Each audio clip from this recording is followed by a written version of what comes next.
Hi hello ನಮಸ್ತೆ friends. ಇವತ್ತು ಇಡೀ ಕರ್ನಾಟಕದಾದ್ಯಂತ ದೊಡ್ಡದಾಗಿ ಸದ್ದು ಮಾಡ್ತಾ ಇರೋ ವಿಷಯ ಅಂದ್ರೆ ಅದು ಮಾಜಿ ಡಾನ್ ಮುತ್ತಪ್ಪ ರೈ ಪುತ್ರ ರಿಕ್ಕಿ ರೈ ಮೇಲೆ ಆಗಿರೋ ಅಟ್ಯಾಕ್. ಈ ದಾಳಿ ಹೇಗಾಯ್ತು ಎಲ್ಲಾಯ್ತು ಅನ್ನೋದನ್ನ ಬೆಳಿಗ್ಗೆಯಿಂದ ನ್ಯೂಸ್ ಚಾನೆಲ್ಗಳಲ್ಲಿ ನೋಡ್ತಾ ಇದ್ದೀರಾ. ಮಧ್ಯರಾತ್ರಿ 1:30 ಸುಮಾರಿಗೆ ನಡೆದ ಈ ಅಟ್ಯಾಕ್ ನಲ್ಲಿ ಗಾಯಗೊಂಡಿರೋ ರಿಕ್ಕಿ ರೈರನ್ನ ಸದ್ಯ ಆಸ್ಪತ್ರೆಗೆ ದಾಖಲಿಸಿ ಚಿಕಿತ್ಸೆಯನ್ನ ಕೊಡಿಸಲಾಗ್ತಾ ಇದೆ. ಈಗ ಎಲ್ಲರ ಮುಂದಿರೋ ಪ್ರಶ್ನೆ ಏನಂದ್ರೆ, ಈ ಅಟ್ಯಾಕ್ ಹಿಂದಿನ ಮೋಟಿವ್ ಏನು, ಯಾವ ಕಾರಣಕ್ಕೆ ಈ ದಾಳಿಯನ್ನ ನಡೆಸಿದ್ದಾರೆ ಅನ್ನೋದು. ಈ ಅಟ್ಯಾಕ್ ಸಂಬಂಧ ಈಗಾಗಲೇ ಒಂದಷ್ಟು ಜನರ ವಿರುದ್ಧ FIR ಕೂಡ ದಾಖಲಾಗಿದೆ. ಅಟ್ಯಾಕ್ ನಡೆದಾಗಿಂದ ಈಗಿನ ತನಕ ಏನೆಲ್ಲ ಆಯಿತು ಅನ್ನೋದನ್ನ ಹೇಳ್ತೀನಿ.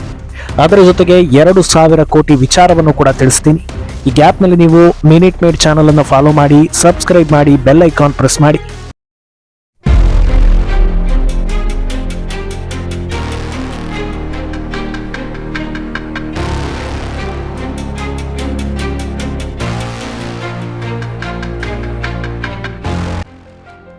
ಕರ್ನಾಟಕದ ಮಟ್ಟಿಗೆ ಭೂಗತ ಲೋಕದ ಅಸಲಿ ಹವಾ ಇದ್ದಿದ್ದು ದಶಕಗಳ ಹಿಂದೆ.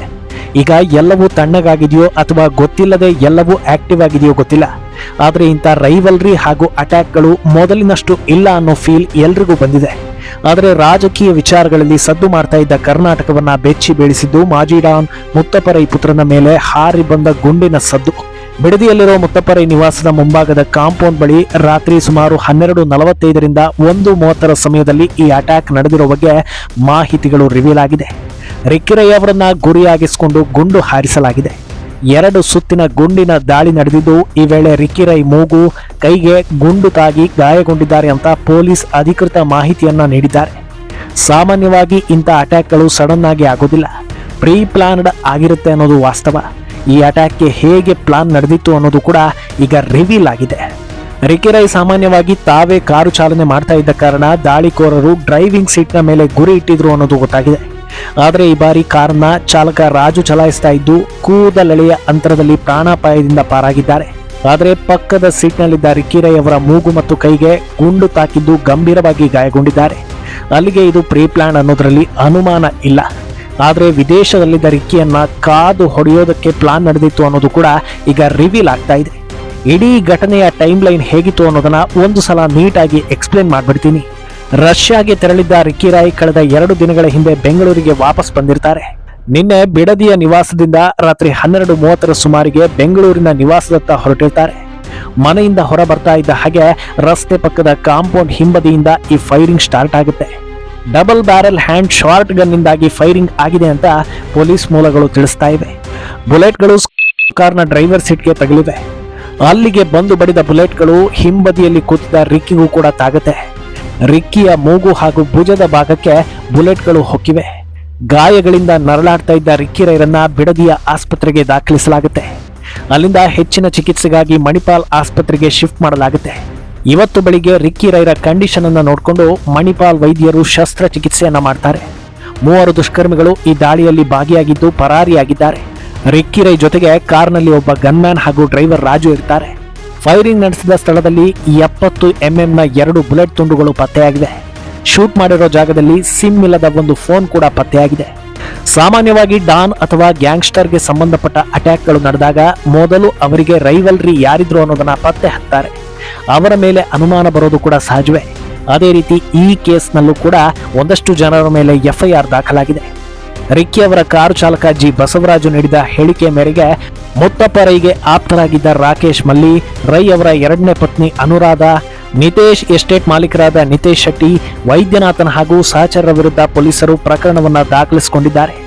ಬಸವರಾಜು ದೂರು ಆಧರಿಸಿ A1 ರಾಕೇಶ್ ಮಲ್ಲಿ, A2 ಅನುರಾಧ, A3 ನಿತೇಶ್ ಶೆಟ್ಟಿ ಹಾಗೂ A4 ವೈದ್ಯನಾಥನ್ ವಿರುದ್ಧ BNS 109(3)5 ಹಾಗೂ ಆರ್ಮ್ಸ್ ಆಕ್ಟ್ ಅಡಿ ಕೇಸ್ ದಾಖಲಾಗಿದೆ. ರಿಯಲ್ ಎಸ್ಟೇಟ್ ವಿಚಾರವಾಗಿ ಈ ಹಿಂದೆಯೂ ಕೂಡ ವಿವಾದ ಆಗಿತ್ತು. ಈ ಹಿನ್ನೆಲೆ ರಿಕ್ಕಿ ರೈ ಮೇಲೆ ಫೈರಿಂಗ್ ಮಾಡಿರೋ ಶಂಕೆ ಕೂಡ ವ್ಯಕ್ತವಾಗಿದೆ. ಇನ್ನು ವಿಚಾರಣೆ ವೇಳೆ ಬಸವರಾಜು ಇನ್ನಷ್ಟು ಮಾಹಿತಿಯನ್ನ ಪೊಲೀಸರ ಮುಂದೆ ಬಿಚ್ಚಿಟ್ಟಿದ್ದು, 1 ಬಾರಿ ದೊಡ್ಡ ಸದ್ದು ಕೇಳಿಬಂತು ಅಂತ ಹೇಳಿದ್ದಾರೆ. ಹಾಗಾಗಿ ಕಾರಿಗೆ ತಗುಲಿರೋ ಗುಂಡಿನ ಬಗ್ಗೆ ಪೊಲೀಸರಿಗೆ ಅನುಮಾನ ವ್ಯಕ್ತವಾಗಿದೆ. ಮುತ್ತಪ್ಪ ರೈ 2ನೇ ಪತ್ನಿ ಹೆಸರು ಕೇಳಿ ಬಂದ ಮೇಲೆ ಇದು ಆಸ್ತಿ ವಿವಾದ ಹಿನ್ನೆಲೆ ನಡೆದಿರೋದು ಅನ್ನೋ ಅಂಶಕ್ಕೆ ಪುಷ್ಟಿ ಸಿಕ್ಕೇ ಸಿಗುತ್ತೆ. ಈ ಹಿನ್ನೆಲೆಯನ್ನ ಕೆದಕ್ತಾ ಹೋದಾಗಲೇ ಈ 2,000 ಕೋಟಿ ರೂಪಾಯಿ ಆಸ್ತಿ ವಿಚಾರ ಮುನ್ನೆಲೆಗೆ ಬರ್ತಾ ಇರೋದು.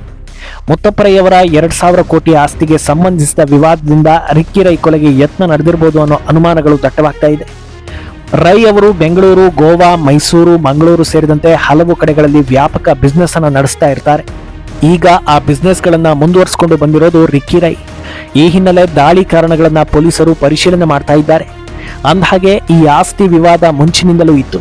ಆದರೆ ಕೆಲ ವರ್ಷಗಳ ಹಿಂದೆ ಎರಡನೇ ಪತ್ನಿಗೆ 100 ಕೋಟಿ ನೀಡುವ ಮೂಲಕ ಸಮಸ್ಯೆಗಳಿಗೆ ತೆರೆ ಎಳೆದಿದ್ರು ಅನ್ನೋ ಸುದ್ದಿ ಕೂಡ ಬಂದಿತ್ತು. ಆದರೆ ಈಗ ನಡೆದಿರೋ ಅಟ್ಯಾಕ್ ನೋಡಿದ್ರೆ ಕಂಪ್ಲೀಟ್ ಆಗಿ ತೆರೆ ಬಿದ್ದಿಲ್ಲ ಅನ್ನೋದು ಕ್ಲಿಯರ್ ಆಗ್ತಾ ಇದೆ. ಇನ್ನು ಈ ಕೇಸ್ನಲ್ಲಿ ಇನ್ನೊಬ್ಬ ವ್ಯಕ್ತಿಯ ಮೇಲೆ ಅನುಮಾನ ಇರೋ ಬಗ್ಗೆ ಕೂಡ ಪೊಲೀಸ್ ವಲಯಗಳು ಹೇಳ್ತಾ ಇವೆ. ಮುತ್ತಪ್ಪ ರೈ ಅವರ ಆಪ್ತ ವಲಯದಲ್ಲಿ ಪ್ರಮುಖವಾಗಿ ಗುರುತಿಸಿಕೊಂಡಿದ್ದ ಮಂಗಳೂರು ಮೂಲದ ಮಿಥುನ್ ರೈ ಅವರ ಪಾತ್ರದ ಬಗ್ಗೆ ಕೂಡ ರಾಮನಗರ ಪೊಲೀಸರು ತೀವ್ರ ತನಿಖೆಯನ್ನ ನಡೆಸ್ತಾ ಇದ್ದಾರೆ. ಹಲವು ವರ್ಷಗಳ ಕಾಲ ಮುತ್ತಪ್ಪ ರೈ ಅವರ ರೈಟ್ ಹ್ಯಾಂಡ್ ಆಗಿ ಕೆಲಸ ಮಾಡಿದ್ದ ಮಿಥುನ್ ರೈ ಆಸ್ತಿ ವಿಚಾರದಲ್ಲಿ ಉಂಟಾದ ಕಿರಿಕಿನಿಂದಾಗಿ ಅವರಿಂದ ದೂರ ಆಗಿರ್ತಾರೆ. ಈ ಹಿನ್ನೆಲೆಯಲ್ಲಿ ಮಿಥುನ್ ರೈ ಮೇಲೆ ಪೊಲೀಸರು ಅನುಮಾನ ವ್ಯಕ್ತಪಡಿಸಿದ್ದು ಈ ದಾಳಿಯ ಹಿಂದಿನ ಉದ್ದೇಶವನ್ನ ಕಂಡುಹಿಡಿಯೋದಕ್ಕೆ ತೀವ್ರ ಪ್ರಯತ್ನವನ್ನ ನಡೆಸ್ತಾ ಇದ್ದಾರೆ. ಆಸ್ತಿ ವಿವಾದ ಮುತ್ತಪ್ಪ ರೈ ಹಾಗೂ ಮಿಥುನ್ ರೈ ನಡುವಿನ ಜಗಳಕ್ಕೆ ಮೂಲ ಕಾರಣವಾಗಿತ್ತು ಮತ್ತು ಈ ವೈಮನಸ್ಸು ಮುತ್ತಪ್ಪ ರೈ ಅವರ ಮರಣದ ನಂತರವೂ ಕೂಡ ಮುಂದುವರೆದಿತ್ತು. ಮಿಥುನ್ ರೈ ಅವರು ಮುತ್ತಪ್ಪ ರೈ ಅವರೊಂದಿಗಿನ ಹಳೆ ದ್ವೇಷವನ್ನ ರಿಕ್ಕಿ ರೈ ಮೇಲೆ ತೀರಿಸಿಕೊಳ್ಳೋದಕ್ಕೆ ಈ ದಾಳಿಯನ್ನ ಯೋಜಿಸಿರಬಹುದಾ ಅಂತ ಕೂಡ ಪೊಲೀಸರು ಶಂಕಿಸ್ತಾ ಇದ್ದಾರೆ. ಈ ಸಂಚಿನಲ್ಲಿ ಶಾರ್ಪ್ ಶೂಟರ್ಗಳನ್ನ ಬಳಸಿಕೊಂಡು ರಿಕ್ಕಿ ರೈ ಅವರನ್ನ ಗುರಿಯಾಗಿಸಲಾಗಿತ್ತು. ಆದ್ರಿಂದ ಡ್ರೈವಿಂಗ್ ಸೀಟ್ ಅನ್ನ ನಿಖರವಾಗಿ ಟಾರ್ಗೆಟ್ ಮಾಡಲಾಗಿದೆ. ಏನೋ ಮಿಥುನ್ ರೈ ಅವರು ಈ ಪ್ರಕರಣದಲ್ಲಿ ಭಾಗಿಯಾದ ಬಗ್ಗೆ ಖಚಿತವಾದ ಪುರಾವೆಗಳನ್ನ ಕಲೆ ಹಾಕೋದಕ್ಕೆ ಪೊಲೀಸರು ವಿವಿಧ ಆಯಾಮಗಳಿಂದ ತನಿಖೆ ನಡೆಸುತ್ತಿದ್ದಾರೆ ಅಂತ ಹೇಳಲಾಗ್ತಾ ಇದೆ. ಆದರೆ ರಿಕ್ಕಿ ರೈ ವಕೀಲರಾದ ನಾರಾಯಣ ಸ್ವಾಮಿ ಬೇರೆದೇ ರೀತಿಯ ಹೇಳಿಕೆಗಳನ್ನ ಕೊಟ್ಟಿದ್ದಾರೆ. ದಾಳಿಗೆ ಸಂಬಂಧಿಸಿದಂತೆ ಪ್ರತಿಕ್ರಿಯೆ ನೀಡಿರೋ ವಕೀಲ ನಾರಾಯಣ ಸ್ವಾಮಿ, ಜಮೀನು ವಿವಾದಕ್ಕೆ ಸಂಬಂಧಿಸಿದಂತೆ ಕೆಲವು ಪ್ರಕರಣಗಳು ಇದ್ವು, ಅದೇ ರೀತಿ ಅನ್ಯ ಪ್ರಕರಣಗಳ ವಿಚಾರಣೆಗಳು ಕೂಡ ನಡೀತಾ ಇತ್ತು. ಇಂಥದ್ದೇ ಕಾರಣಕ್ಕೆ ರಿಕ್ಕಿ ರೈ ಮೇಲೆ ಗುಂಡಿನ ದಾಳಿ ನಡೆದಿದೆ ಅನ್ನೋದನ್ನ ಈಗಲೇ ಖಚಿತವಾಗಿ ಹೇಳೋದಕ್ಕೆ ಸಾಧ್ಯವಿಲ್ಲ ಅಂತ ಸ್ಪಷ್ಟನೆ ಕೊಟ್ಟಿದ್ದಾರೆ. ರಿಕ್ಕಿ ರೈ ಮೇಲಿನ ಪ್ರಕರಣಗಳು ನಾನು ನೋಡ್ಕೊಳ್ತಾ ಇದ್ದೀನಿ, ಆದರೆ ಇಂಥದ್ದೇ ಪ್ರಕರಣಕ್ಕೆ ಸಂಬಂಧಿಸಿದ ಹಾಗೆ ಅವರ ಮೇಲೆ ಅಟ್ಯಾಕ್ ನಡೆದಿದೆ ಅನ್ನೋದನ್ನ ಈಗಲೇ ಹೇಳೋದು ಕಷ್ಟ ಅಂತ ಹೇಳ್ತಾ ಇದ್ದಾರೆ. ಒಟ್ಟಿನಲ್ಲಿ ಯಾವ ರೀಸನ್ಗೆ ಅಟ್ಯಾಕ್ ನಡೀತೋ ಗೊತ್ತಿಲ್ಲ, ಆದರೆ ರಾಜ್ಯದಲ್ಲಿ ಮತ್ತೆ ಭಯದ ವಾತಾವರಣ ನಿರ್ಮಾಣವಾಗಿದೆ. ಈ ಕೇಸ್ ಸಂಬಂಧ ಇನ್ನಷ್ಟು ಸುದ್ದಿಗಳು ಬರಬೇಕಿದೆ. ಹೆಚ್ಚಿನ ಅಪ್ಡೇಟ್ಸ್ಗಳಿಗೆ ಮಿನಿಟ್ ಮೇಡ್ ಚಾನಲ್ ಅನ್ನು ಫಾಲೋ ಮಾಡಿ, ಸಬ್ಸ್ಕ್ರೈಬ್ ಮಾಡಿ.